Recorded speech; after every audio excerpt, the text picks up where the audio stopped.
Hi my lovely friends, this is Marta from Drop of Sunshine. Welcome back after this little break. I'm super excited to finally be back in my studio, and today's video is a part of the collaboration between me and Jessica from Paper Ink Stamp YouTube channel. My friends, together with Jessica, we're gonna be sharing with you how to play and how to create some lovely cards using this free gift from the Crafter's Companion, which was included in the magazine. In case you haven't heard of Jessica, she is a last year winner of the Card Making of the Year. She's also magazine contributor, and she's sharing lots of different ideas and beautiful tutorials on her channel. So I am encouraging you to check it as well. Once you finish watching this video, please hop on to Jessica and have a look on her card she created with the same free gift from the magazine. So let's jump into the video. So I'm starting from taking out the die and cutting it onto the piece of the scrap paper. This is a partial cutting die which doesn't have this outer cutting edge, which means that if you will place it on a big piece of the paper and you will cut it, you will still have this outside area intact and it will remain together with your die cut element. Here I just cut it on a small piece because this is what I need for my shaker card. This is slightly wider than a standard 6x6 card, and here you can see this additional papers you can download. If you will get the access to the magazine, that will give you this link on the craft world where you can find these ones and download them. There is 9 different designs actually, but I only printed 2 of them. And what is also fabulous with this design is that you could see there was a colorful label option and black and white. And the black and white, if anyone's having access to the laser printer and some sort of foiling machine or ink or laminator even, you can then use this gold foil and put it over and create these lovely embellishments on your card. Here I've used a piece of an A4 size card and I score it in half to create my card base, and then I cut a small layer onto to put on my card. Now I'm cutting one of those sentiments and I've decided to keep it with this white border all around. I have my main element cut from the white paper, so I just want to keep this piece of the white popping up on different elements of my card, so this will tie it all together nicely. So as you can see here, this is gonna be my shaker, and because my sentiment is in red, I've decided to go with the same red color tone. It's very mute red pinkish color tone background paper. So I'm chopping it to be slightly bigger. I don't even measure it as much because all I really need is to be bigger to cover up my shaker from the back side. Here is the trick what I'm gonna do. Because the die doesn't have the outside die and I couldn't find any rectangular die which will be matching perfectly to the size, I am placing my die on the paper and I am using my X-Acto knife to cut the frame whatever I needed. So for that I am using some additional pieces of the washi tape, which is very helpful because this will prevent the die from moving once I am cutting it. So that way I will cut myself nice frame without any help of the dies. And once I've go around all 4 edges, then if I have to, I can go back with the scissors and snip over the corners just to make sure I have this nicely cut rectangle in the middle of my card. Then I am gonna repeat the similar process with the silver paper to create a little frame to go around this paper. Before I'm gonna do so, I am grabbing the piece of the acetate and I'm cutting it slightly bigger around my frame, and I will adhere these two together. The best glue which always works for me whenever I need to attach something to the acetate is Glossy Accent. I always like to put a thin layer on my elements, whether it's a paper or embellishment or sentiment, whatever I'm adhering to the acetate, and then I just press these two together. If you're gonna do so, always remember to put some stamping block or something heavy, could be a piece of the book, and just to hold it in place for a minute. So make sure that your glue will dry perfectly and this will bond two layers together. Now I've decided to add a couple of the silver accent because after all we are creating the Christmas card, so I thought why not make it as nice and shiny and add a bit of the sparkle. So for that I cut myself a nice mat of the silver cardstock.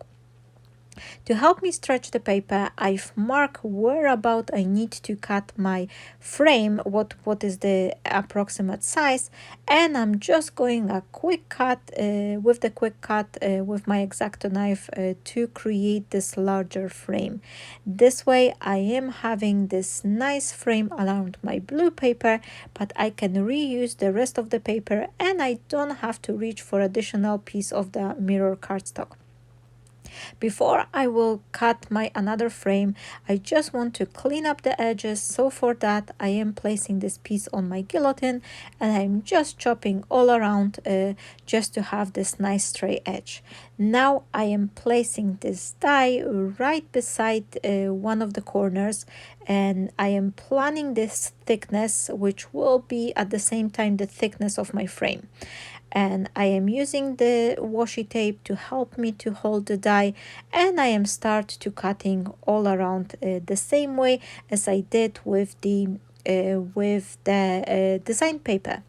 The cutting through the mirror cardstock is a little bit more trickier, so make sure that you don't press too hard because then you can just catch the paper and have this uneven cut line. But if you're gonna do so, you can then just trim it teeny tiny bit with your scissors and no one will ever notice. Here I am just checking if all my corners are cut through, and if I have to I'll just go back with the scissors, and few places I actually push my knife too hard, so for that I'm just going back with my scissors and just trimming teeny tiny bit to make sure I have this nice cutting line.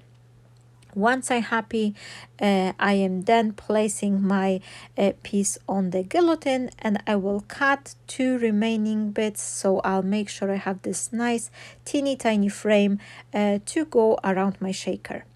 And this way I've managed to do it without the need of having the dies, and I could actually make the same similar trick with any type of the die or shape if I want to. So my frame is now dry with the acetate, this die cut piece, and then I can start assembling all of these together.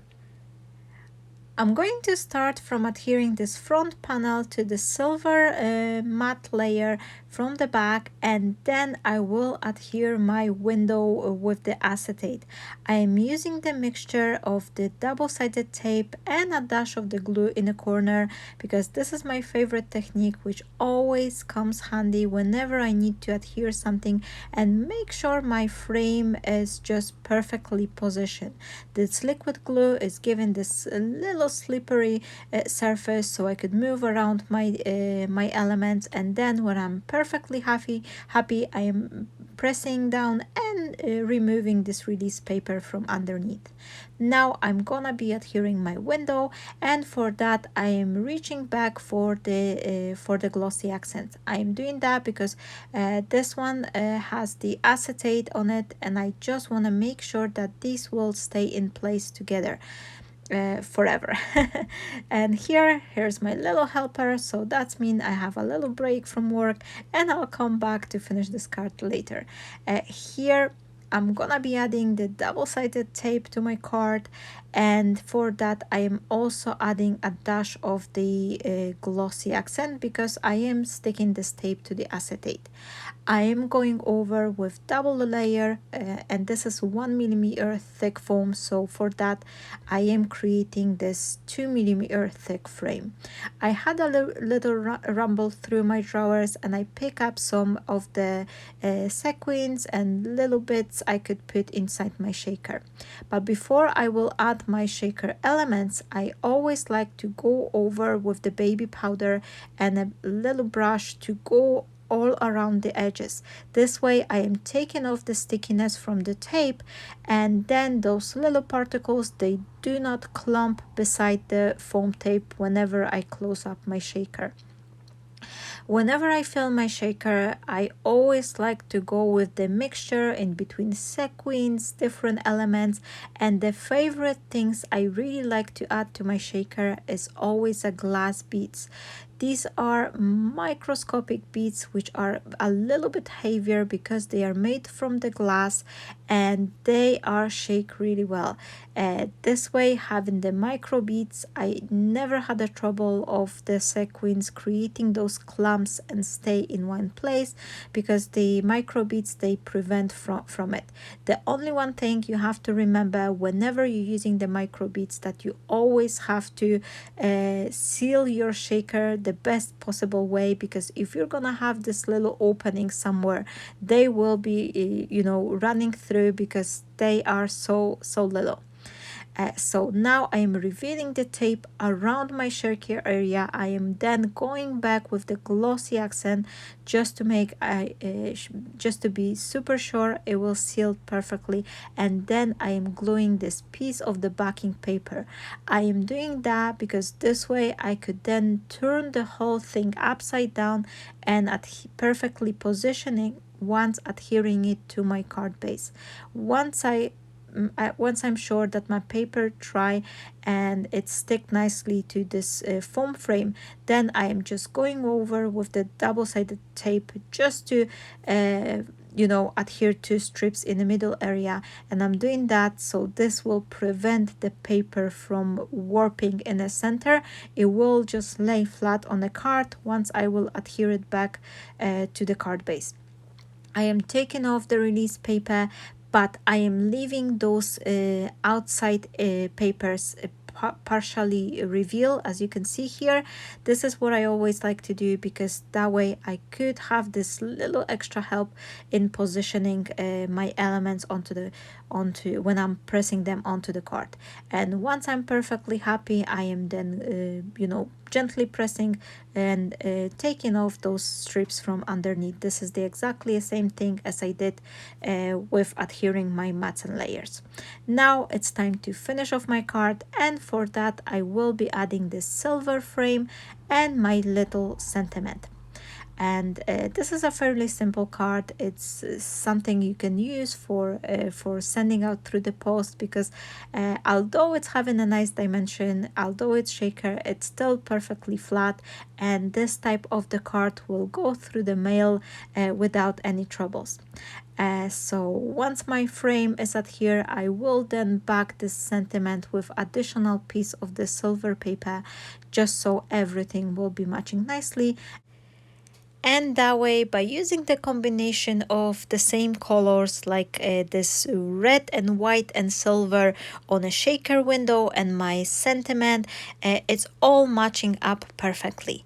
Now, my friends, if you are watching up till this point, please let me know in a comment what type of the card you're creating the most. Are you creating the cards to give on hand over the Christmas period, or most of your cards you're sent through the post? Let me know, because I am interested to know that, because this will give me idea whether I should present you with more flat type, easy for postage card, or maybe you would like to see more of the dimensional, something more special to just give it in person. So I'll be looking forward to read your comments, and thank you so very much. Now I am gluing my sentiments using this just simple liquid glue, and this is basically finishing off my card. The last thing I'm gonna do to this card is to add in couple of the drops, which then once they get dry, they will be hardened enough to make the card last through the post without any trouble. And now I am adding those few drops to just give it a nice flow to the card, but as I mentioned, as soon as I've put them on a card, I realized they are a little bit too dark and they don't stand out as much as I would like. So I will do a quick fix and change them into the lighter one, and then I will show you how this card turned out in the final video clip. Hi my friends, it's me back again. I've decided to change the drops for a lighter one because I think they look nicer this way. So this was my card inspiration for today, and don't forget that this is the video collaboration between me and Jessica, so please follow up and watch her video and see what beautiful cards she was able to make using the same gift from the magazine. Thank you so much, and I'll see you tomorrow on my flower making video. Have a wonderful day and bye bye!